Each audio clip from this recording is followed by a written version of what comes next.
ഞാൻ ഫ്രാങ്ക്ഫർട്ടിൽ ഈ ഗാബിയും കൂടെ കൂടി ഏതോ ബാറ്ററി മേടിക്കാൻ കയറിയതാണ് ക്യാമറയ്ക്ക് വേണ്ടി. പെട്ടെന്നൊരു ചെറുപ്പക്കാരൻ ഓടി വന്ന് എന്നെ അടുക്ക വന്ന് കെട്ടി അങ്ങ് പിടിച്ചു. അവിടെയൊക്കെ കെട്ടിപ്പിടിച്ച് ഉമ്മ കൊടുക്കുന്ന പതിവാണെന്നറിയാമല്ലോ യൂറോപ്പിൽ. എന്നിട്ട് പറഞ്ഞു പ്രൈസ് ദി ലോർഡ്. അപ്പം ഞാൻ ചോദിച്ചു നീ ആരാ? എൻ്റെ പേര് ഇവാൻ, ഇംഗ്ലീഷിൽ ഐവാൻ. ഞാൻ ക്രൊയേഷ്യക്കാരനാണ്. അച്ഛൻ ഈ യൂറോപ്പിൽ നടത്തിയ ഏറ്റവും വലിയ ധ്യാനം മെഡ്ജുഗോരയിലായിരുന്നല്ലോ, 1,00,000 പേരുടെ. ആ ധ്യാനത്തിൽ ഞാൻ പങ്കുകൊണ്ടു. ഞാൻ എൻ്റെ കണ്ണുകൊണ്ട് കണ്ടത് അത്ഭുതങ്ങളും അടയാളങ്ങളുമെല്ലാം. എൻ്റെ വീട്ടിലുള്ള പലർക്കും രോഗശാന്തി കിട്ടി. എനിക്ക് ഒത്തിരി സന്തോഷമായിരുന്നു അച്ഛനെ കാണുന്നതും അച്ഛൻ്റെ വചനം കേൾക്കുന്നതുമെല്ലാം.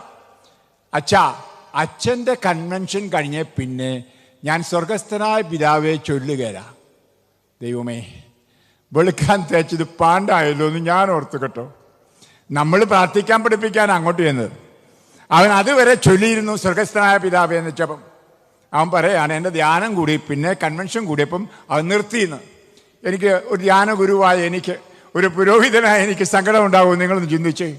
ഞാൻ തോളെ കൈയിട്ടുകൊണ്ട് ചോദിച്ചു, മോനെ മൈസൺ, ഞാൻ അങ്ങനെ പിള്ളേരെ വിളിക്കാറുള്ളൂ, മോനെ എന്താ കാരണം? അപ്പോൾ അവൻ പറഞ്ഞു, അച്ഛൻ പറഞ്ഞില്ലേ സ്വർഗസ്ഥനായ പിതാവേ ചൊല്ലുമ്പോൾ നീ ആത്മാർത്ഥമുള്ളവനാണെങ്കിൽ മറ്റുള്ളവരോട് ക്ഷമിച്ചു വേണം കർത്താവിനോട് ക്ഷമ ചോദിക്കാൻ. എനിക്ക് എൻ്റെ അപ്പനോട് ക്ഷമിക്കാൻ പറ്റുന്നില്ല. എൻ്റെ അപ്പൻ മദ്യപാനിയായിരുന്നു, വ്യഭിചാരിയായിരുന്നു, എൻ്റെ അമ്മയെ വഞ്ചിച്ചവളാണ്. മാത്രമല്ല എൻ്റെ അമ്മയെ തൊഴിച്ചും അടിച്ചും ക്ഷയരോഗം വന്ന അമ്മ മരിക്കാൻ കാരണം എൻ്റെ അപ്പൻ. എൻ്റെ അപ്പൻ ഇങ്ങനെ പറയാം, അയാൾ ദാറ്റ് മാൻ ഒരു അപകടത്തിൽപ്പെട്ട് മരിച്ചു. ആ നരകത്തിൽ പോട്ട് ഞാൻ ആഗ്രഹിക്കുന്നു. അവൻ്റെ അരിശം അങ്ങനെ തുളുമ്പി നിൽക്കുന്നു. അച്ഛൻ്റെ ധ്യാനം കൂടിയപ്പോൾ എനിക്ക് ക്ഷമിക്കാൻ പറ്റിയില്ല അച്ഛാ. അതുകൊണ്ട് സ്വർഗസ്ഥനായ പിതാവേ എന്ന ജപം ചൊല്ലും ഞാൻ നിർത്തി. അവനെ നോക്കിയപ്പോൾ എനിക്ക് അഭിമാനം തോന്നി. അവൻ്റെ പരമാർത്ഥത, ഹരേ പരമാർത്ഥമുള്ളവരെയാണ് ദൈവം കടാക്ഷിക്കരുത്. സത്യം അറിയുക, സത്യം നിന്നെ സ്വതന്ത്രമാക്കും. ഹല്ലേലൂയ. യോഹന്നാൻ 8:34. നമ്മൾ സത്യം അറിഞ്ഞാലും അറിയാത്തവരെ പോലെ പെരുമാറും. സത്യങ്ങൾ അറിയാൻ നമ്മൾ ആഗ്രഹിക്കുന്നില്ല. വചന ശുശ്രൂഷയിൽ വെച്ചിട്ട് ഒറ്റ വാക്ക് അവനെ വിഷമിപ്പിച്ചത്. ക്ഷമിച്ചിട്ട് വേണം നീ പ്രാർത്ഥിക്കാൻ. നമുക്കറിയാം കേരളക്കരയിൽ എത്ര പേരാ മരുമകളോട്, അമ്മായിമോട്, അപ്പനോടൊക്കെ വൈരാഗ്യം വെച്ചുകൊണ്ട് 2 ആഴ്ച കൊണ്ട് കുംസാരിക്കുകയും ചെയ്യും. എന്നും പോയി കുർബാനയും കൈക്കൊള്ളും. എന്നിട്ട് പറയും, ഓ എനിക്ക് ഭാഷാവരമുണ്ട്, എനിക്ക് രോഗശാന്തി വരമുണ്ട്, ഞാനൊരു കരിസ്മാറ്റിക്ക. ഹല്ലേലൂയ.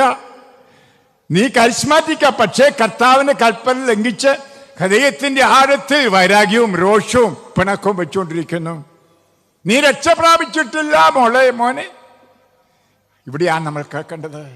ഇവൻ പറയാണ്, ഞാൻ സ്വർഗസ്ഥനായ പിതാവേ ചൊല്ലുകയാണെങ്കിൽ എൻ്റെ അപ്പനോട് ക്ഷമിച്ചിട്ട് ഞാൻ ചൊല്ലും. ഞാൻ എന്താ ചെയ്യുന്നറിയാമോ? പലയിടത്തും ഞാൻ ചെയ്തിട്ടുള്ളതുപോലെ മുട്ടുമേനിൻ്റെ അവൻ്റെ പാദം ഞാൻ ചുംബിച്ചു. അന്ന് ഞാൻ വീൽ ചെയറിലല്ല, ആരോഗ്യമുള്ള ഓടി നടക്കുന്ന കാലമാണ്. ഞാൻ പറഞ്ഞു, ഇവാൻ നീ എന്നോട് ക്ഷമിക്കൂ, ഞാനാണ് നിൻ്റെ അപ്പൻ. അപ്പോൾ അവൻ ചോദിച്ചു, നിന്നെ അപ്പച്ചാന്ന് ഞാൻ വിളിച്ചോട്ടെ? ഞാൻ പറഞ്ഞു, വിളിച്ചോ. ഞാൻ പറഞ്ഞു, ഞാനൊരു പാപിയാണ്. ഞാൻ നിൻ്റെ അമ്മയെ തൊഴിക്കുമായിരുന്നു, അടിക്കുമായിരുന്നു, മദ്യപിക്കുമായിരുന്നു. എനിക്ക് ദൈവവിശ്വാസമില്ലായിരുന്നു. എൻ്റെ അപ്പനും വിശ്വാസമില്ലായിരുന്നു. എൻ്റെ പാരമ്പര്യത്തിൽ ദൈവവിശ്വാസമുള്ളവർ കുറവായിരുന്നു. അങ്ങനെ ഞാൻ തിന്മയിൽ ജീവിച്ചു. നിൻ്റെ അമ്മയെ കെട്ടി, എന്നോട് ക്ഷമിക്കൂ എന്ന് പറഞ്ഞ് അവൻ്റെ അപ്പൻ്റെ ഭാഷയിൽ ഞാൻ സംസാരിച്ചു, പരിശുദ്ധാത്മാവ് തോന്നിച്ചതുപോലെ. പ്രിയപ്പെട്ടവരെ, അവൻ്റെ കണ്ണിൽ നിന്ന് കണ്ണുനീരിറ്റിട്ട് വീണു. അവൻ്റെ ആ കണ്ണുനീര് എൻ്റെ തോളിൽ ലോഹ വീണത് എനിക്ക് അനുഭവപ്പെട്ടു. പ്രിയപ്പെട്ടവരെ, ഞാൻ അന്നേരം പറയാണ്, ഐ ഫൊഗീവ്, ഞാൻ ക്ഷമിക്കുകയാണ്. ഞാൻ തലപൊക്കി ചോദിച്ചു, ആരോടാ? എന്നോടാണോ? അല്ല, എൻ്റെ അപ്പനോട്. ഈ നിമിഷം വരെ ഞാൻ നരകത്തിൽ പോകണമെന്ന് ആഗ്രഹിച്ചു. ഇല്ലച്ച, ഞാൻ ഇന്ന് മുതൽ പ്രാർത്ഥിക്കും എൻ്റെ അപ്പൻ സ്വർഗത്തിൽ പോവാൻ. ഞാൻ അപ്പനോട് ക്ഷമിച്ചു, പൂർണ്ണമായും ക്ഷമിച്ചു. എന്നിട്ട് അവൻ പേഴ്സ് തുറന്ന് ഒരു ഗ്രിഗോറിയൻ കുർബാന, അതായത് 30 കുർബാനയ്ക്കുള്ള പണം എൻ്റെ കൈ തന്നു. എൻ്റെ അപ്പന് വേണ്ടി അച്ഛാ 30 കുർബാന ചെല്ലാവും. ഞാൻ പറഞ്ഞു, മോനെ വികാരഭരിതനാകരുത്. നീ അപ്പനോട് ക്ഷമിച്ചെങ്കിൽ ധാരാളം മതി. വരും, നമുക്ക് സ്വർഗസ്ഥനായ പിതാവെ ചൊല്ലാം. ഞാൻ അവനെ കെട്ടിപ്പിടിച്ചെന്നുകൊണ്ട് സ്വർഗസ്ഥനായ പിതാവ് എന്നെ ജപം ഒന്നിച്ചു ചൊല്ലി. പ്രിയരെ, ഇതാണ് ക്രിസ്തീയ ജീവിതം. ഇതാണ് ക്രൈസ്തവത എന്ന് പറയുന്നത്, ക്രിസ്ത്യാനിറ്റി എന്ന് പറയുന്നത്. മൂടി വെച്ചുള്ള ജീവിതമല്ല.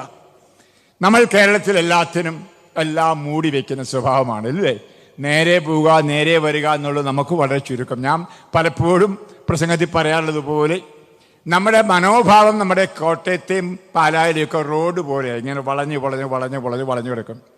ഒരിക്കലും നേരെ പോകുന്ന പരിപാടി നമുക്കില്ല. എന്നാൽ യേശു വരണമെങ്കിൽ വളഞ്ഞ വഴികൾ നേരെയാക്കണം. ഹല്ലേലൂയ! കുന്നുകൾ നിരപ്പാക്കണം, താഴ്വരകൾ നികത്തപ്പെടണം. കർത്താവിന്റെ വചനമാണ്. ഇതൊക്കെ എല്ലാ കൊല്ലവും കേൾക്കും. ക്രിസ്മസ് ഒക്കെ ആകുമ്പോൾ എന്തിന്? ക്രിസ്മസ് ആഘോഷിക്കാനായിട്ട് ഒരു ഉണ്ണീശോയുടെ രൂപം കൊണ്ട് രൂപക്കൂട്ടി വെക്കാനായിട്ട്. ഹല്ലേലൂയ! എന്നാൽ നമ്മുടെ ഹൃദയങ്ങളെ നിരപ്പാക്കുകയോ നേരെയാക്കുകയോ ചെയ്ത് ഇന്നും ജീവിക്കുന്നതിനായ യേശുവിനെ ഹൃദയത്തിൽ കൊണ്ടുവന്ന്, യേശുവാണ് എൻ്റെ ഏക രക്ഷകൻ, എൻ്റെ ഏക കർത്താവ്, എൻ്റെ ജീവിതത്തിന്റെ കേന്ദ്രം, എൻ്റെ എല്ലാം ഞാൻ ആ യേശുവിനെ പോലെ ആയിത്തീരും. അതാണ് എൻ്റെ ജീവിത ലക്ഷ്യം. എനിക്ക് ആ ഈശോയോടുകൂടെ സ്വർഗത്തിൽ പോകണം. അതാണ് എൻ്റെ ജീവിത ലക്ഷ്യം. നിത്യജീവനാണ് എൻ്റെ ജീവിത ലക്ഷ്യം.